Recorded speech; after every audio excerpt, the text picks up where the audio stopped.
Okay ကျွန်တော်ဒီနေ့ရှင်းပြပေးချင်တာကတော့ကိုက social မှာပတ်စံရှာမယ်ဆိုလို့ရှိရင်ပေါ့နော်ဒီ AI ဗီဒီယိုတွေဖန်တီးမယ် story ပုံမျိုးလေးတွေဖန်တီးမယ်ဆိုလို့ရှိရင်ဒီလို prompt တွေကိုနော်နည်းနည်းရေးတက်ဖို့ကိုလိုချင်တဲ့ပုံကောင်းတစ်ပုံနဲ့ပုံကောင်းတစ်ပုံရဖို့အတွက်ကိုဘယ်လိုမျိုးဖန်တီးရမလဲပေါ့နော်အဲ့ပုံမှာတစ်ဆင့်ကိုဖန်တီးချင်တဲ့ video ရဲ့ quality ကိုဘယ်လောက်ကောင်းလဲဆိုတာမျိုးကိုထုတ်ပြရတာဆိုတော့လေအဲ့တော့ဒါမျိုးပုံကောင်းကောင်းရဖို့အတွက်ကို prompt တွေကိုဘယ်လိုမျိုးနည်းနည်းလုပ်ရမလဲဘယ်လိုမျိုးခိုင်းရမလဲ AI ကိုဘယ်လိုမျိုးပြောရမလဲဆိုတာမျိုးကျွန်တော်ဒီနေ့အသေးသေးရှင်းပြပေးသွားမှာဖြစ်ပါတယ်ပေါ့နော်ကျွန်တော်ဒီ day 3 သင်ခန်းစာရဲ့အခြေခံမှာပဲပေါ့နော်ဒါတွေကျွန်တော်သင်ပေးရဆိုတာနောက်ပိုင်းမှာခင်ဗျားတို့ဒါတွေနားလည်သွားရဆိုလို့ရှိရင်ကိုယ့်ကိုစိတ်ကြိုက်အကုန်လုံးဖန်တီးလို့ရတယ်ပေါ့နော်အဓိကတော့ prompt ကောင်းကောင်း AI ဆိုတဲ့သဘောတရားတော့ကိုသူ့ကိုလိုချင်တဲ့ဟာအသေးစိတ်ကိုကောင်းကောင်းလေးပြောတတ်လေဒီကောင်းကောင်းလေးထုတ်ပေးလေပေါ့နော်ဒီဗီဒီယိုလေးကခင်ဗျားတို့အကျိုးတစုံတရာရှိမယ်ဆိုလို့ရှိရင်တော့ကျွန်တော်ဗီဒီယိုအောက်မှာ yes ဆိုတဲ့ comment လေးတွေမှတ်ခဲ့ပြီးတော့တောင်းဆိုပါတယ်ပေါ့နော်ကျွန်တော်ဒီ channel လေးကိုလည်း subscribe နဲ့ follow လေးလုပ်ခဲ့ဖို့ပြောချင်ပါတယ် okay ဆက်လိုက်မယ်နော်ကျွန်တော်ကတော့ဒီအကြံဉာဏ်တောင်းမယ်ဆိုလို့ရှိရင်တော့ကျွန်တော်ထောက်ထားနိုင်မယ်ChatGPT ရဲ့ Gemini ရှိတယ်ကျွန်တော် Gemini ကိုပဲအဓိကများသောအားဖြင့်သုံးဖြစ်တယ်ပေါ့နော်အဓိကကျွန်တော်မှာအကျဉ်းတစ်ခုရှိတာကျွန်တော်က idea တောင်းတယ်အမြဲတမ်းလေဒီ Gemini မှာ prompt ရေးပေးပါဆိုပြီးတော့တတ်မှတ်ပြောဘူးเนาะကိုလိုချင်တဲ့ဟာမျိုးနဲ့ပတ်သက်ပြီးသူ့ကိုလည်း idea တောင်းတယ်ပေါ့နော်okay ကျွန်တော်ဒီမှာနမူနာလေးစပြီးတော့ရေးပြပေးထားတယ်ပေါ့နော်အဓိက AI ကိုအကြံဉာဏ်တောင်းတဲ့အခါမျိုးမှာเนาะတန်းခိုင်းတာထက်ပြအကြံဉာဏ်အရင်တောင်းအဓိကကိုထုတ်ချင်တဲ့ပုံရဲ့ idea ကိုစပြီးစဉ်းစားကျွန်တော်ကတော့ဒီမှာနမူနာပြပေးမယ်စဉ်းစားပုံစဉ်းစားနည်းသိအောင်ပေါ့ဗျာเนาะokay ကျွန်တော်တို့ပုံတစ်ပုံထုတ်ဖို့စပြီးစဉ်းစားမယ်ဆိုလို့ရှိရင်တော့ကျွန်တော်နမူနာပြပေးမယ်เนาะကျွန်တော်မိုးရသည်ကိုပေါ်လွင်စေမဲ့ဆိုမိုးရသည်ရဲ့အကြောင်းအရာကိုကျွန်တော်ပုံထုတ်မှာเนาะဘယ်နေရာမှာလဲဆိုလို့ရှိရင်ဘယ်လိုပုံစံလဲဆိုလို့ရှိရင်မြမယူရကြီးလက် data မြမယူရကြီးလက် data ရဲ့မိုးရသည်ကျွန်တော်နှစ်ခုပါဝိုင်းเนาะဘယ်လိုအကြောင်းအရာလဲဘယ်လိုနေရာမျိုးလဲပြီးရင်ဘယ်အချိန်လဲเนาะဘယ်ချိန်ဆိုတော့ကျွန်တော်ညနေပိုင်းတချို့ကဒီအချိန်တွေပိုင်းဆိုမထည့်ကြဘူးဒါပေမဲ့ထည့်ပေးရတယ်ကိုလိုချင်တဲ့ပုံကဘယ်အချိန်လဲကျွန်တော်မနက်ပိုင်းရှိရဗျာနေ့ခင်းပိုင်းရှိရဗျာညနေပိုင်းရှိရဗျာပြီးတော့ညဘက်ဆိုတာရှိတယ်ဗျာဒီလားဆိုတော့အချိန်ပုံကောင်းတစ်ပုံရဖို့အတွက်ကိုကျွန်တော်တို့ကအချိန်ဆိုတာလည်းထည့်ရေးပေးရင်ပို့ပြီးတော့အဆင်ပြေရဗျာဟုတ်လားကျွန်တော်တို့ဗီဒီယိုတွေပါကြည့်လို့ရှင်လဲနေ့ညမနက်တွေပါအခန်းတွေမျိုးစုံရှိရဗျာဆိုတော့ကျွန်တော်အဲ့အချိန်ဆိုတာမျိုးလေးကိုထည့်ပေးစေချင်ပါတယ်နော်ပြီးရင်မိုးရသည်မြမယူရဒေတာမြမယူရကျင်းတဲ့ဒေတာရဲ့ညနေပိုင်းမှာနော်ဘာလုပ်တဲ့အခန်းလဲဘာလုပ်မှလဲနော်အကြောင်းအရာရဲ့ဘယ်နေရာလဲပြီးလို့ရှင်ဘယ်အချိန်မှလဲပြီးလို့ရှင်ဘာလုပ်မှလဲဆိုတော့ဒီမှာပေါ့မိုးရွာကလေးတွေမိုးရွာထဲမှာစော့နေတဲ့ပုံနော်ကလေးတွေမိုးရွာထဲမှာကစားနေတဲ့ပုံဆိုတော့၄ချက်လောက်ပေါ့ဗျာကျွန်တော်ကတော့ဒီ၄ချက်ကိုလောလောဆယ်ကျင့်သုံးတယ်အဲ့ထက်လည်းပူရာရှိရပေါ့ဗျာနော်ဒါပေမဲ့ဒီလောက်လေးသုံးတယ်ဆိုလို့ရှိရင်ခင်ဗျာ prompt ကောင်းကောင်းတစ်ခုရပါတယ်ပေါ့နော် okay လက်ပြီးအောက်နောက်မှကြံသေးတယ်ပေါ့နော်ကိုပြီးတော့ကိုကဒီမှာကျွန်တော်မြန်မာရိုးရာကြီးတဲ့ data ပြောထားတယ်ဗျာဒါပေမဲ့ခင်ဗျားတို့ကစင်ကာပူမှာဆိုလည်းရတယ်ရန်ကုန်မြို့ကြီးမှာဆိုလည်းရတယ်ဗျာပြီးမန္တလေးမြို့ကြီးမှာဆိုလည်းရတယ်ပြီးတော့အမေရိကန်နိုင်ငံမှာဆိုလည်းရတယ်အဆင်ပြေလေးကိုထဲအချိန်နော်ကြိုက်တဲ့အချိန်တည်းခင်ဗျားတို့မနက်ပိုင်းထည့်လည်းရတယ်ဗျာအဲဆိုလို့ရှိရင်ခင်ဗျားတို့ idea လေးနည်းနည်းတော့စဉ်းစားတိုင်းပဲထင်ပါတယ်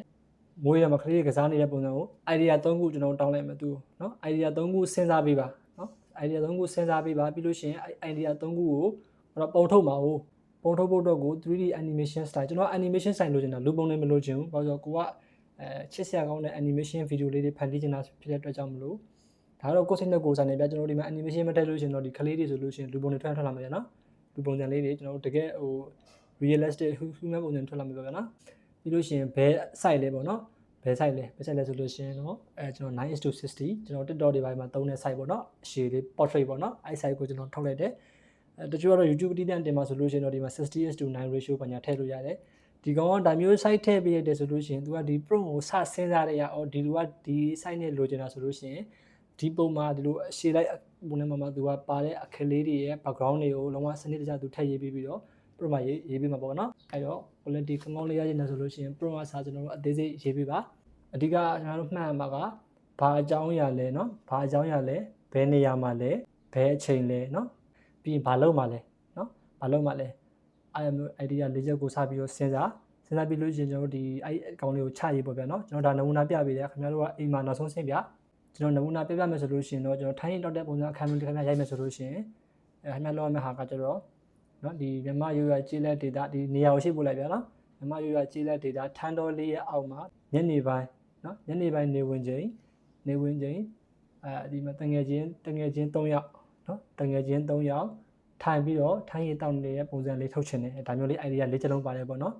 အရှင်းနောက်ကိုတက်လို့ကစားလို့ရရပြအဓိကကျွန်တော်တို့အချိန်ပါမယ်နေရာလေးပါမယ်အကြောင်းအရာပေါ့နော်အကြောင်းအရာလေးပါမယ်တို့ထိုင်းရီထိုင်တောက်နေတဲ့ပုံစံမျိုးဆိုလို့ရှိရင်လည်း၄ချက်လုံးပြည့်သွားပြီပေါ့ဗျာနော်အားဆိုလို့ရှိရင်လည်း तू ကလုံးဝဒီဒေးကြကိုစဉ်းစားပေးပြီးတော့ပုံထုတ်ပေးမှဖြစ်ပါတယ်ပေါ့နော်โอเคကျွန်တော်ဒီကောင်လေးကို तू နမူနာခင်ဗျားတို့တောင်းပြမယ်နော်တခါတလေကြလို့ရှိရင်ဒီ Gemini က prompt ကိုတန်းထုတ်ပေးတဲ့အတွက်ဒီ ဒီပုံလေးတန်းထုတ်ပေးတတ်တယ်ပေါ့နော်အားဆိုလို့ရှိရင်ကျွန်တော်တို့ပုံမထုတ်ရှင်ဘူးဆိုလို့ရှိရင်တော့ဒီမှာmenu ပုံစံလေးရှိတဲ့အကောင်လေးတစ်ချက်နှိပ်လိုက်ပြီးရင်ဒီမှာ canvas ဆိုတာလေးကိုတစ်ချက်ဖွင့်လိုက်เนาะဒါဆိုလို့ရှိရင်သူကစာတိတိုင်းမှာထုတ်ပေးလိမ့်မယ်အဲ့ဒါကိုမှထပ်ပြီးတော့ပုံမှန်ထုတ်ပေးနေရဆိုလို့ရှိရင်တော့ခွင့်စားခွင့်ပေးနေ give me only print ဆိုပြီးထည့်ရေးလို့ရတယ်ပေါ့နော်ဒါကတော့နောက်ဆုံးစပုံတွေပဲထုတ်ပေးနေရဆိုလို့ရှိရင်လေ give me only print ဆိုပြီးထည့်ရေးလို့ရတယ်ပေါ့နော်ဒါမျိုးလေးဖြစ်သွားမယ်အဲဆိုရင်ကျွန်တော်စလိုက်မယ်ဒီမှာတော့သူထုတ်ပေးတာprint မပါလာဘူးဒီက error ကြီးဖြစ်နေတယ်ကျွန်တော်ပေးရ print ကိုဒါမျိုးကြီးရက်သွားတယ်ပေါ့နော်အဲ့ရလို့ရှိရင်ဒီစာကိုပြန်ဖိပြီး copy ပြန်ယူလိုက်နော် copy ပြန်ယူပြီးတော့ဒီမှာပြန်ချလိုက်ပြီးလို့ရှိရင်ပြန်ထပ်ပို့လို့ရတယ်ပေါ့နော်ဒါကတော့ဖြစ်မှာပဲ error ကတော့ကျွန်တော်ခုန line ကြွားလဲဖြစ်မယ်နော်ဒီမှာအဲဆိုလို့ရှိရင်ကျွန်တော် copy ပြီးတော့ပြန်ပို့လိုက်မယ်နော် error ဘာညာပါလိမ့်မယ်ပြန်တောင်းမှာဘာမှဖြစ်ပါဘူး okay ဒီမှာပါလာပြီပေါ့နော်ဒီမှာခုနကမပါဘူးနော်ခုနကသူ error တက်ပြီးတော့အဲ့ profile လေးပါမလာဘူးဒီမှာပါလာတယ်ပေါ့နော်ပြန်တောင်းထားလို့ပေါ့နော် okay ဒါဆိုကျွန်တော်ဖွင့်ကြည့်လိုက်မယ်ရှင်းပေါ်ထဲကစခုလှေလွတ်ကစားခြင်းเนาะဒါကတော့ရှင်းပေါ်ထဲမှာလှေလေးတွေလွတ်တာကိုပြောတာပေါ့နော်အဲ့ထက်ပို့ပြီးတော့တိကျခြင်းနဲ့ဆိုလို့ရှိရင်ကျွန်တော်တို့ဒီ prompt မှာဘောလုံးကန်တာမိုးရတဲ့မှာကလေးတွေဆော့ရဆိုတဲ့မိုးရတဲ့မှာကလေးတွေဘောလုံးကန်တာတော့เนาะမိုးရတဲ့မှာကလေးတွေစိန်ပြလက်တန်းကစားတာတော့အဲ့လိုပုံစံမျိုးပါထပ်ရေးလို့ရတယ်ပေါ့နော်ကျွန်တော်ကအဲ့အကြောင်းအရာကိုမထိုက်လိုက်ဘူးကျွန်တော်ကတော့ဒီကလေးတွေဆော့တဲ့အခါမှာကျွန်တော်ရေးရတယ်ပေါ့နော်လောကမိုးရတဲ့ဘောလုံးကစားအဲ့ဒီမှာပါလာပြီပေါ့နော်မိုးရတဲ့ဘောလုံးကစားခြင်းဒါလေးကိုကျွန်တော်နမူနာထုတ်ပြမယ်နော် copy ယူလိုက်ပြီး copy ဒါဆိုလို့ရှိရင်မိုးရဲမှာဘောလုံးကစားခြင်း prompt ပေါ့နော်ကျွန်တော်ဒါလေးတစ်ခုထုတ်ပြမယ်အပေါ်ဟာလည်းထုတ်လို့ရတယ်နော်ဒါကတော့ကိုကြိုက်တဲ့ဟာနဲ့ကိုထုတ်ကျွန်တော်နမူနာပြပေးတာပြီး Chrome နဲ့ဥသွား flow AI နော်ကျွန်တော်ကတော့ flow AI ကိုသုံးတယ် flow AI ကမြန်မာနိုင်ငံကပုံမှန်ဆိုလို့ရှိရင်ဝင်လို့မရဘူး VPN တွေခံပေးရတယ်အရှိကိုသုံးတဲ့ VPN တစ်ခုခံနိုင်အောင်နဲ့တန်းမရဘူး VPN တွေပြောင်းဆန်းရတာ US VPN တို့ Thai VPN အဲ့လိုမလေး VPN ရှိသမျှ VPN 3 4 5 6ခုဆန်းပြတိလားကိုကဒါကိုလိုချင်တယ်ဆိုလို့ရှိရင်နည်းတော့ပင်မခံတိလားဟိုအလကားတက်ယူသေးတယ်ဗျာပင်မခံတော့မရဘူးတချို့ဆိုကိုမအောင်မလာမှန်းကြတယ်ဘာ VPN မှမလို့မရဘူးဘာညာတကားနဲ့မစူးစမ်းကြည့်ဘူးဗျာအဲ့လူတွေကတိလားစူးစမ်းဗျာတိလားကျွန်တော်တို့ဒီမှာ VPN ခံကြမလို့ဆိုတော့ကျွန်တော်ကနိုင်ငံခြားရောက်နေလို့ VPN ခံကြမလို့တာခင်ဗျားတို့က VPN ခံပြီး3တခုမရရင်3 4ခုလောက်ပြောင်းသုံးမယ်လူတိုင်းလုံနေကြတာဗျာတိလားရတယ်ခင်ဗျားတို့မရဘူးဆိုတော့ VPN မကိုက်လို့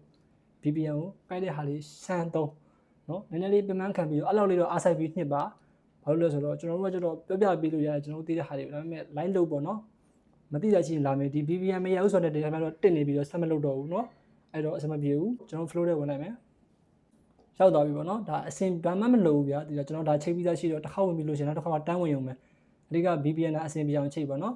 VPN အဆင်ပြေရင်ကျွန်တော်တို့အကုန်အဆင်ပြေတယ် okay ဒါကျွန်တော်အရင်လုပ်ပြီးသား project အဟောင်းလေးတွေပေါ့နော် okay ကျွန်တော်ဒီမှာပုံထုတ်မယ်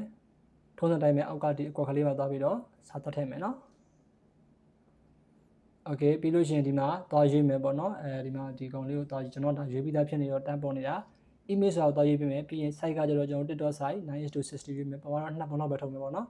်ပြီးရင်ဒီအောက်ကဟာ Nano Banana 2 Nano Banana Pro သွားရွေးမယ်ပေါ့နော်အဲ့လေးရွေးပြီးလို့ရှိရင်တော့ကျွန်တော်တို့စပြီးတော့ပုံထုတ်လို့ရပြီကျွန်တော်ပို့လိုက်မယ်ပေါ့နော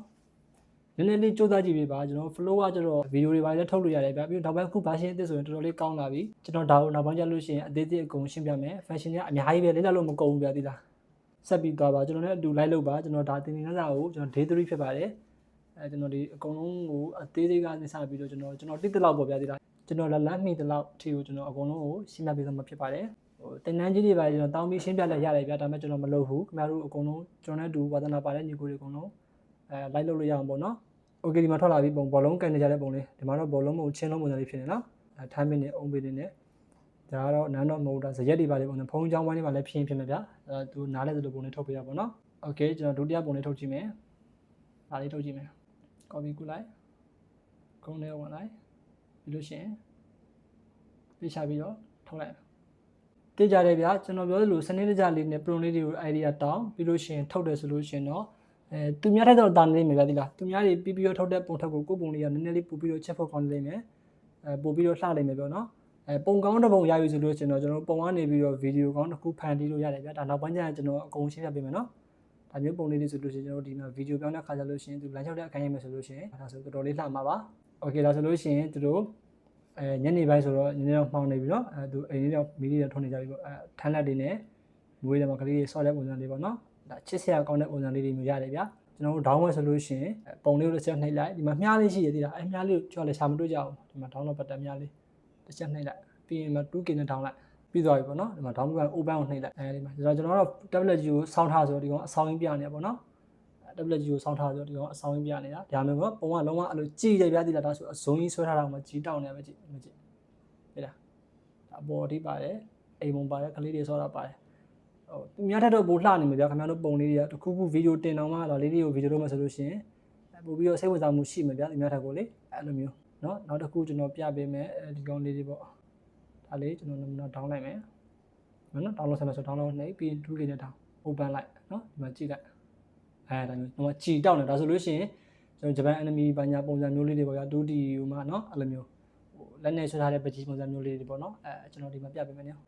ဒီမှာကျွန်တော်ဒါ tablet ကြီးကိုစောင့်ထားလို့ပေါ့နော်ဒါဖုန်းပုံစံလို့ခဏလို့မြင်လိုက်ဒါမျိုးလေးမြင်ရမှာနော်ဒါဆိုလို့ရှိရင်ခုနကမိုးလေးမှာကလေးဆွဲတဲ့ပုံအဲ့ဆိုလို့ရှိရင်ဒီမှာစာလေးတွေရေးတာတို့ဘာလို့လုပ်လို့ရတယ်ဗျာဒါနောက်ပိုင်းကျဗီဒီယိုဖန်တီးတဲ့အစနစ်လာမှာနော်နောက်နေ့သင်ခန်းစာမှာတော့ကျွန်တော်ဒီပုံတွေကနေတစ်စင်ဗီဒီယိုဘယ်လိုဖန်တီးရမလဲနော် step by step တွေကျွန်တော်ထပ်ပြီးတော့ရှင်းပြသွားပါမယ်ကျွန်တော်ဒီနေ့ကတော့ day 3သင်ခန်းစာကတော့ prompt ကောင်းကောင်းလေးတွေဘယ်လိုရေးရမလဲပုံကောင်းကောင်းရဖို့ဘယ်လိုထုတ်ရမလဲဆိုတာပြောနော်ကျွန်တော်တို့လက်ရှိသုံးပြနေရတော့ Gemini နဲ့ Flow ကိုသုံးပြနေရပါ okay နည်းနည်းစူးစမ်းကြည့်ပါနော်တခြား AI တွေလည်းရှိတယ်ကျွန်တော်ဒီပုံထုတ်တဲ့ဟာတွေကလေတခြား AI တွေရှိတယ်နောက်နေ့ကျရင်ခင်ဗျားတို့မှတ်တာရှုပ်သွားမှာဆိုလို့ကျွန်တော်မပြောပြဘူးနောက်နေ့ကျရင်ပြပြပေးမယ်ပေါ့နော်ဒီ Flow မဟုတ်တခြားဟာတွေရှိတယ် Facebook ကထုတ်တဲ့ကျွန်တော် Meta တို့ဘာလို့ရှိတယ် Meta AI တို့ဘာဆိုလဲရတယ် okay day 3သင်ခန်းစာလေးရတော့ဒီလောက်ပါပဲကျွန်တော်နောက်နေ့ day 4မှာဆိုလို့ရှိရင်တော့ပုံတွေကနေအစဉ်ဗီဒီယိုဖန်တီးနေ့ကျွန်တော်လာမယ်အဲ့နောက်မှာ story ပုံစံဖြစ်အောင်ဘယ်လိုဖန်တီးရမလဲဆိုတာကိုဆက်လာမယ်နော်ဒါကကျွန်တော်လက်ရှိသင်ပေးရအကုန်လုံး free day ပါပဲပတ်စံပေးကြမလို့ပေါ့နော် okay နောက်နေ့မှပြန်တွေ့ကြမယ်နော်